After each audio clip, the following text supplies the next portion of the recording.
Welcome everybody to Donington Park and the penultimate round of the 2019 VW Racing Cup. We're getting straight into action here because the Green Flag Lap has been completed. They're eager to get on with this because there is a championship on the line. 2 races to go. The penultimate one gets underway now with Rory Clark and Josh Coggan sharing the front row, and Josh Coggan on the outside of row 1 will sweep into the race lead on the run down to Redgate Corner. Rory Clark second and Mark Wakefield second in the championship, immediately trying to make progress. Dives to the inside of Rory Clark for P2 as they go through the right-hander, and Mark Wakefield, who arrives here 14 points off the championship leader Owen Walton, knows that he needs to try and beat the Audi TT in this race in order to close that gap going into the season decider later on this afternoon. He's going the right way about it. There's a spin further back though, and that looks like Richard Gilbert has gone off into the gravel trap. Let's hope he gets out of it. I think he will, and so he will rejoin at the back now. Has Wakefield got the lead away from Coggan? I think he has, yes. And Mark Wakefield then, on an absolute tear already, is at the front of the field. Coggan second, Clark third, and there are our other 2 championship contenders side by side, Martin Depper and Owen Walton. There's another collision further back, I'm afraid. Rob Allen, no, not Rob Allen, that is one car disappearing, exiting stage left rather spectacularly. May have been Jeff Alden possibly, but we'll get confirmation of that in a moment or two. But yes, Mark Wakefield then leading the way. The other 2 we need to watch out for then are Owen Walton, excuse me, in the Audi TT, one of 2 Audi TTs in the race. And also the man that's third in the points, Martin Depper, despite having only done a part-season campaign. It's Depper that's in 4th position as Rory Clark goes back up the inside of Josh Coggan and reclaims 2nd position then at the Melbourne hairpin. But Wakefield has gone. He has absolutely checked out here. He's racing away at the front of the field. If he wins this race, he's going to go, well, he could, in theory, depending on where Walton and Depper end up, he could end up taking the championship lead into the final race of the season. There goes Depper then, the grey and yellow Scirocco coming out of the final corner, and there is Owen Walton, number 91, the second of the Audis, with some real work to do. He's the championship leader arriving here at Donington Park, so he is defending from the front points-wise, but rather struggling here to maintain a strong position in the race. He didn't qualify all that well, all the way down in 9th position. He actually has gained 1 position on the opening lap, but only the 1, so he's in 7th place. So Wakefield leads the way by a remarkable 2.5 seconds already at the end of the opening lap. Josh Coggan is second, well, he was second, but Rory Clark, of course, is now ahead of him. Josh Coggan third, Simon Walton 4th, and then Martin Depper in 5th position. So already it looks as though Wakefield is set to outscore his nearest rivals by a good chunk of points, although Depper then sweeps fairly easily actually around the outside of Simon Walton, father of title contender Owen Walton. Through the plains they go. There is a double-waved yellow flag situation up there because there are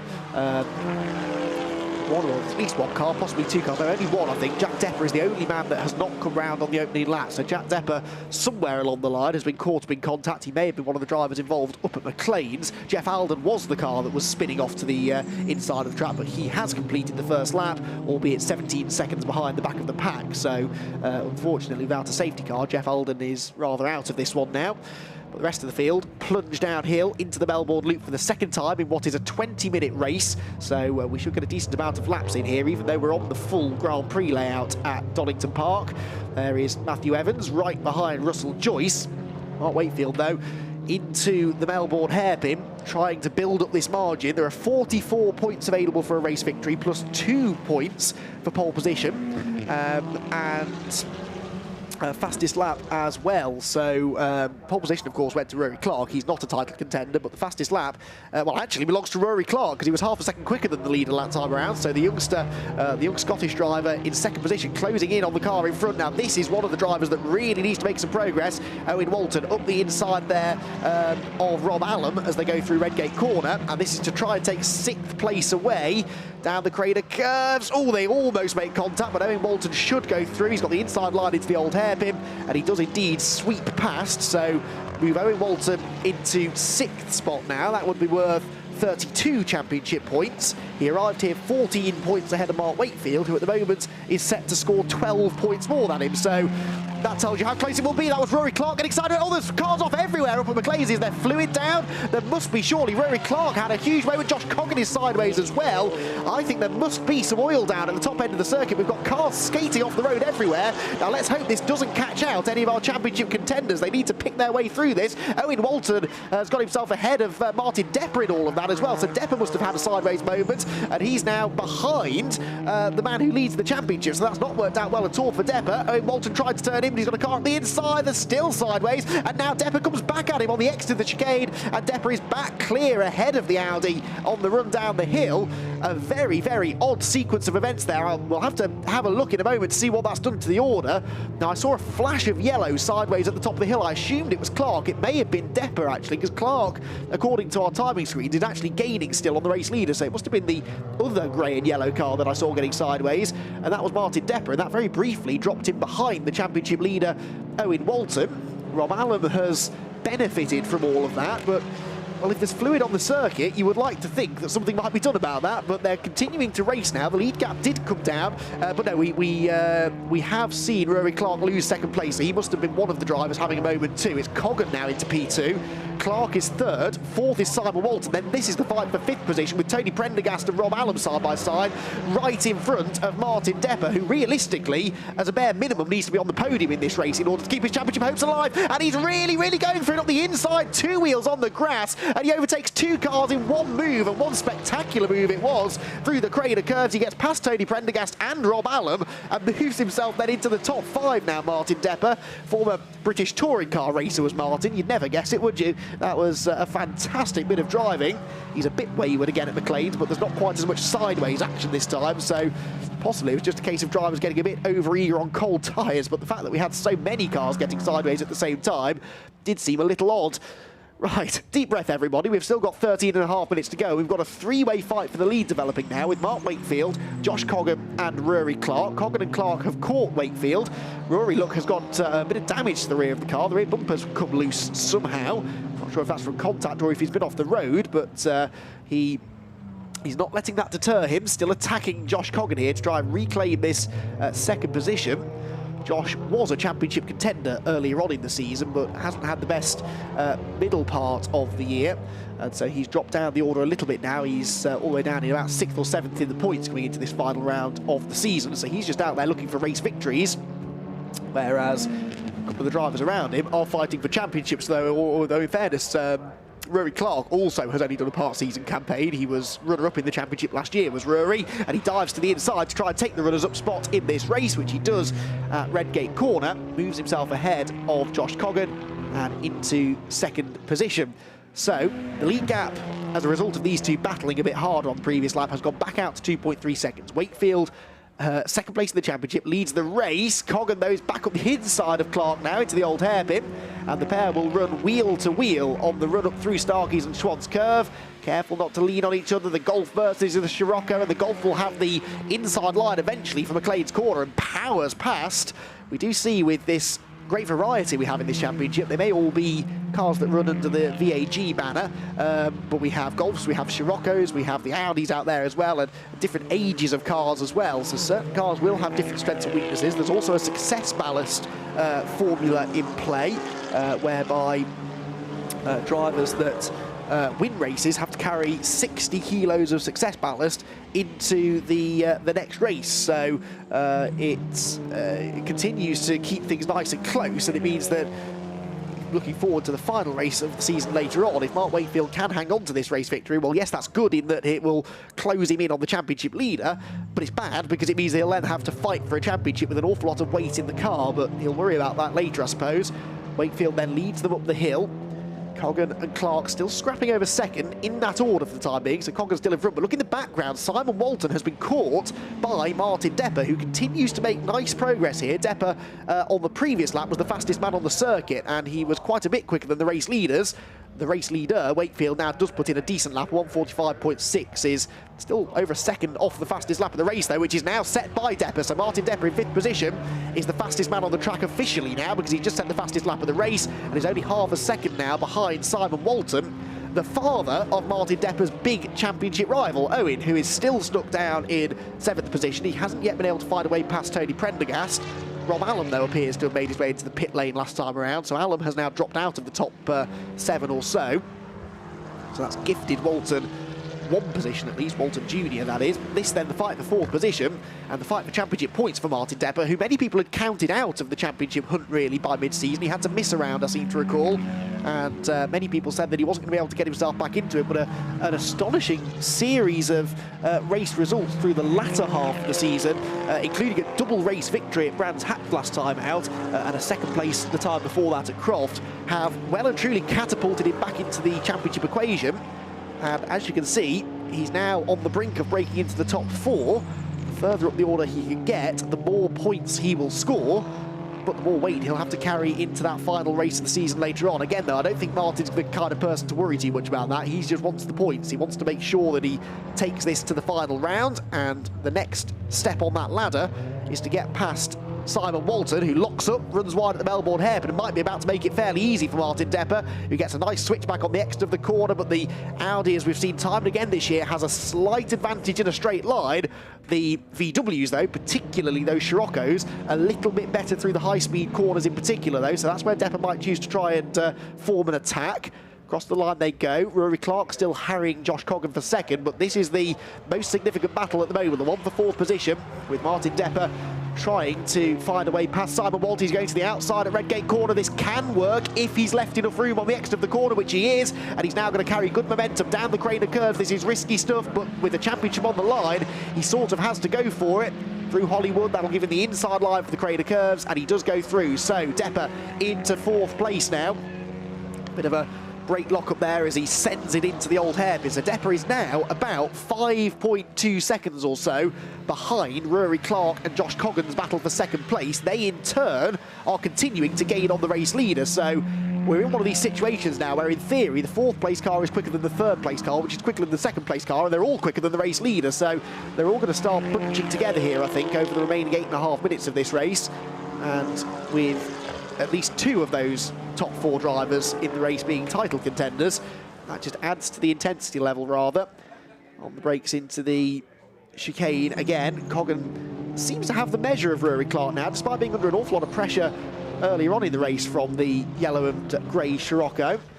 Coggan does seem to, he's having to defend occasionally just on into the big braking zones like this one down at the Melbourne hairpin, but Clark hasn't been able to find a way through yet, and that possibly is not the best way to do it. That was a lot of understeer through the Melbourne loop as he tried to go around the outside to buy himself a ticket to the inside at Goddard's, but that, as you can see, didn't work. This might work though, because Coggan's out-braked himself now at the final corner, and they will come out onto the pit straight side by side, but Clark, again, frustratingly, can only get himself to the outside line for the next corner. The next corner turns right. He is on our right, but the left-hand side of the road, and so that's the outside into Redgate corner. Coggan gets into the first turn in front, but Clark should have the better exit speed, and now might finally have found a gap up the inside. No, Coggan was having absolutely none of that and moved over to cover, and this is now holding them up to the point that the race leader, Mark Wakefield, is getting away again. Wakefield just set a personal best lap, a 1:44.1, half a second quicker than Rory Clark did, and about 0.8 quicker than Josh Coggan did on the previous lap.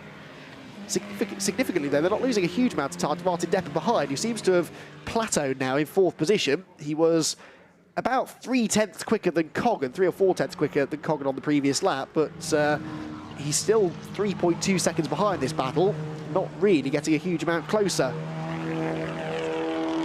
So out of Coppice they go once again. Coggan driving around the inside of the circuit now. I think he's almost given up hope of chasing after the leader. His main priority now is to hang on to this 2nd position, which he's doing successfully so far into the chicane here at the end of the lap. Josh Coggan didn't race with us last time at Brands Hatch, so he does not arrive here with any success ballast, so mind you, nor does Rory Clark either, so they're both on fairly equal weight here. There is an element of balanced performance between the cars, but generally speaking they're all pretty equal, and These two cars, I think that's why they're locked in combat like this, and it's a bit of a stalemate. There's no way through for Clark. That rear bumper, though, is now starting to become a bit more of a concern. It's hanging on by a thread, and that might now start to attract the attention of the Clark of the course, because the last thing that anybody wants is for that to fly off and end up somewhere it shouldn't. So the driver of the 52 car will be rather hoping that it falls off fairly quickly. There's a front left puncture, though, unfortunately, for Matthew Evans, and I don't know whether that was cause or effect, but he's off the road. And whether that was sustained in the process of going off or whether that caused him to go off, I don't know. But Matthew Evans, who was running in 8th position, has, unfortunately, it would appear, pulled off into retirement. Rob Allen, by the way, back out of the pit lane, all the way down in 13th, has set the fastest lap now, which is significant in that it takes championship points away from Martin Depper. Martin was on for the 2 bonus points. Josh Coggan's made a big mistake at McLean's, and this time there is no way that Rory Clark was going to pass up that opportunity. Right through the gravel goes Coggan, and Rory Clark then takes over the 2nd position once again. And with a healthy bit of breathing room behind him now as well after Coggan's gravelly excursion. So Coggan may have little chance to retaliate now, and also will give this man, Martin Depper, a little bit of hope that maybe, just maybe, he could still challenge for a podium place.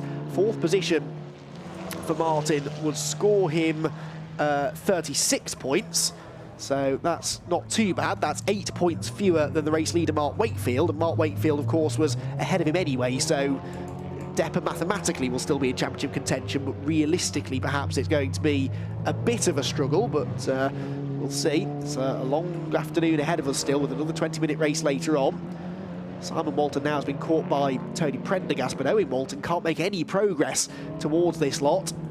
And Owen just really struggling, it would seem. He had his most recent result, last time out in race number 2 at Brands Hatch, was a 3rd place finish, so he's carrying a bit of success ballast. Simon Walton here really struggling, though, to keep Prendergast at bay. Neither of the Audis seem particularly happy in this race, and Prendergast tries to pull to the outside, but that grunt of the Audi TT and the very sleek shape that it's got as well compared to the more hatchbacky shaped VWs just gives it a little bit more straight line speed. But then, as you can see through the corners, the Scirocco's all over him through Starkeys again. So, having finished 3rd last time out, he's carrying 32 kilos of success ballast, is Owen Walton in the 2nd of the Audis. That's why he's not really been able, part of the reason I'm sure, as to why he's not really been able to maintain the sort of pace and performance you would expect of the championship leader. But right now, it's going to be awfully, awfully close between he and Mark Wakefield for the championship. We'll do the maths after the race, because that's only 3 minutes away, would you believe. Rory Clark, by the way, in his pursuit of Mark Wakefield, has now nicked the fastest lap back away from Rob Allen. So a 1:43.0 is now the benchmark time to beat. He's 2.8 seconds off the leader and was half a second quicker last time, so he needs a bit more than that if he's going to challenge Wakefield for the victory. Prendergast to the inside of Simon Walton here, this for 5th position into the Melbourne hairpin. Walton is way wide going in, he left the door wide open. Oh, and then tries to get the cutback on the exit. There's a bit of paint trading between the two of them. He'll be back alongside, I reckon, by the time they arrive at the Goddard's hairpin at the end of the lap, but he'll have the outside line.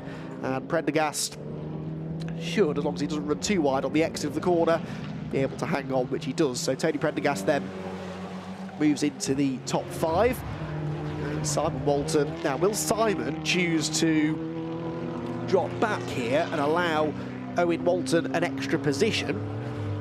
Difference between 7th and 6th position is an extra 2 championship points. So you could argue, perhaps, that it's worthwhile Simon Walton doing that to try and help out his son and teammate.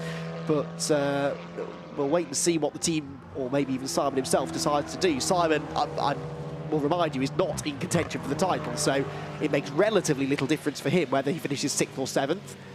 And, well, let's see whether that is what he decides to do. Well, if he's going to do it, it'll have to be fairly soon, because we should have this lap and one more, so we're a lap and a half away from the end. There is Owen Walton turning through McLean's. And is he gaining on this lap? Owen Walton in the first sector he was actually over a second quicker than his father in the first sector. The gap's down to about 3.2 or 3.3 seconds.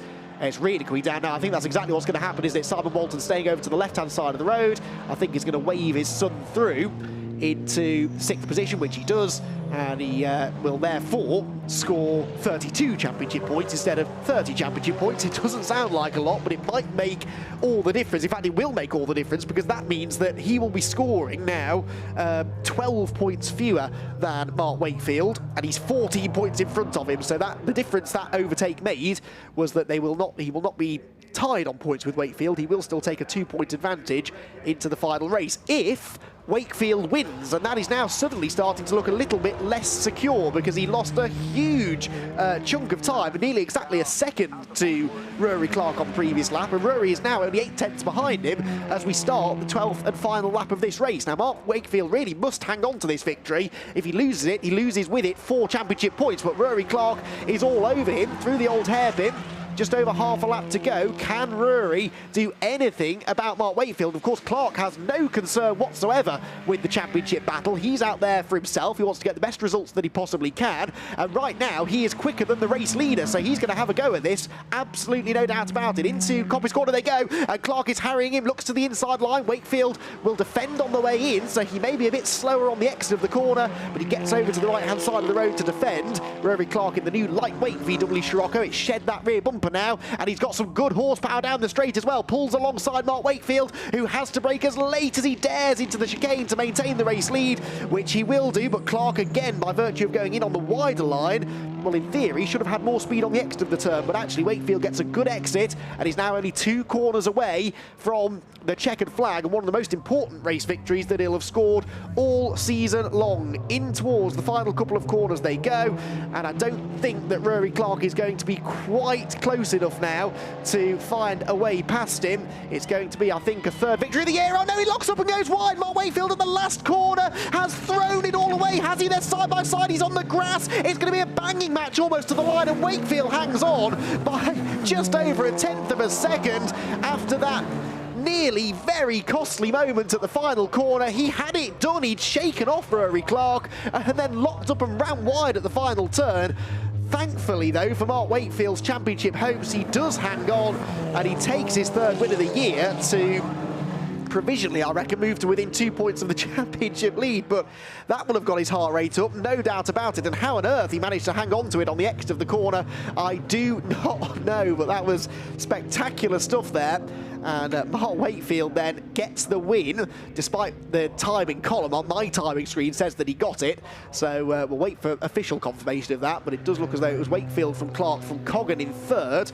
Depper was 4th, Prendergast 5th, and Owen Walton in 6th position. So that's, and now the timing column does confirm the result that I've got on my screen. So it's Wakefield then provisionally who will take the 44 points. It's not a maximum score because he didn't get the fastest lap, but it's 44 points nonetheless. So he will move through onto 442 points. Owen Walton, meanwhile, by virtue of only managing to finish 6th in the end, scores 32 points, which add on to his 412, so he will be 2 points clear. 444 for Walton. There's the replay look.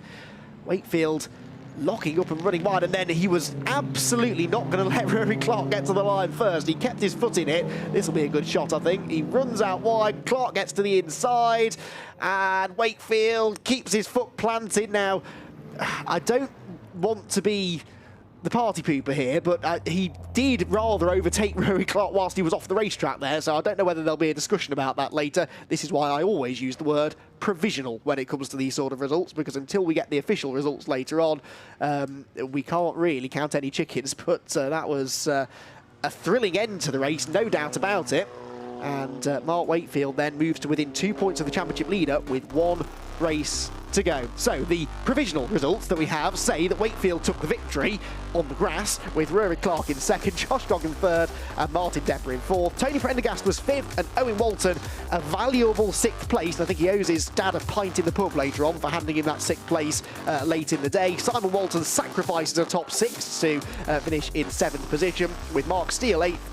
Then it was in 9th position, the number 65 car of Jeff Clark, and Richard Gilbert, despite the spin on the opening lap, actually managed to regroup and get into 10th place. 11th position then was Michael Jones, 12th for Ron Allam, and that was it. No one else got to the end in the end. Russell Joyce, Matthew Evans, Jeff Olden and Jack Depper all failed to get to the end. what a race it was then, and let's remind ourselves of some of the highlights. It was a dramatic race from start to finish, really. The pole position was held by Rory Clark, but Coggan got in front of him into Redgate Corner, and he was quickly followed through by Mark Wakefield, who wasted no time in getting up the inside of Coggan at the old hairpin to take the lead, whilst Richard Gilbert was the first of several drivers to be pointing the wrong way at one point or another, spinning into the gravel trap at the Craner Curves. As Wakefield escaped, there was all sorts going on further back, with drivers, for some reason, mysteriously struggling for grip up at McLean's Corner. That really shuffled the order. Briefly, Owen Walton was ahead of Martin Depper, but Martin started to scythe his way through the order, passing Tony Prendergast and Rob Allen in one fell swoop down the Craner Curves, and then doing the same thing to Simon Walton a few laps later. Towards the front of the field, it was all about the fight for second place, with Josh Coggan eventually succumbing to the pressure from Rory Clark, bouncing through the gravel and handing the young Scotsman the second position.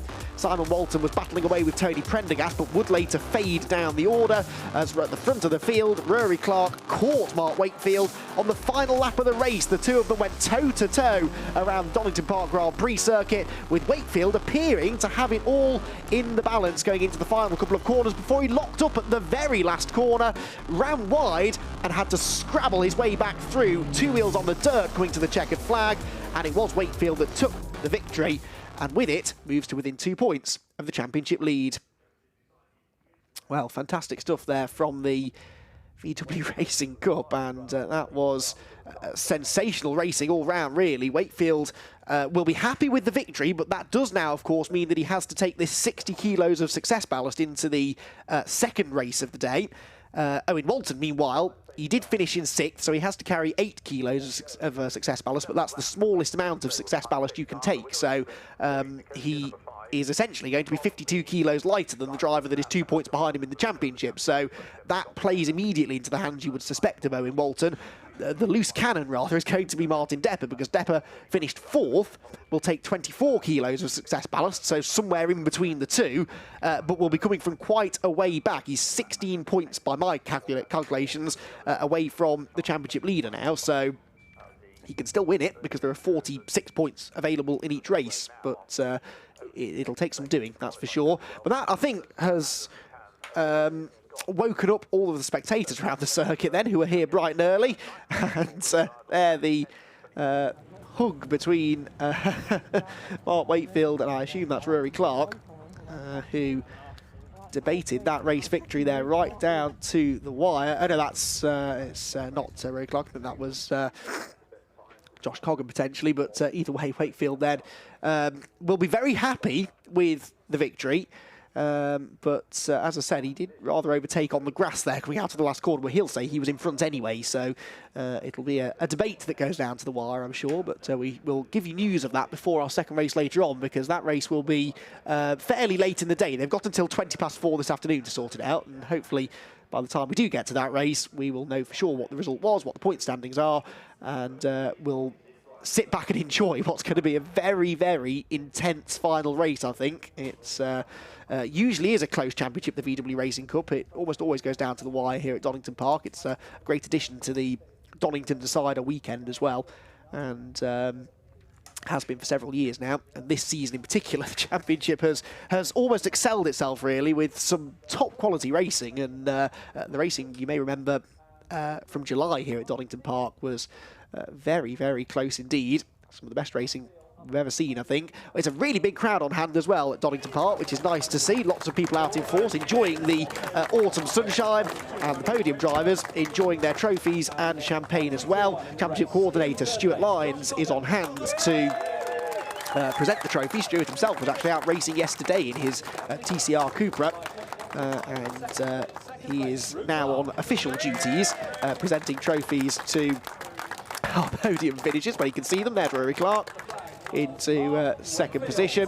But the race victory goes to Mark Wakefield, and what a significant victory that could prove to be, because he is very much still in this championship hunt. He's going to have an uphill battle in race 2 as a result of carrying this extra success ballast, but he had to get the points. He couldn't really think too much about the ballast. He had to get as many points as he could, and decided that the race victory was worth going for. Well, be sure to join us later on this afternoon. As I said, about 4:20, give or take, is when the second race, the final race of the season, will get underway.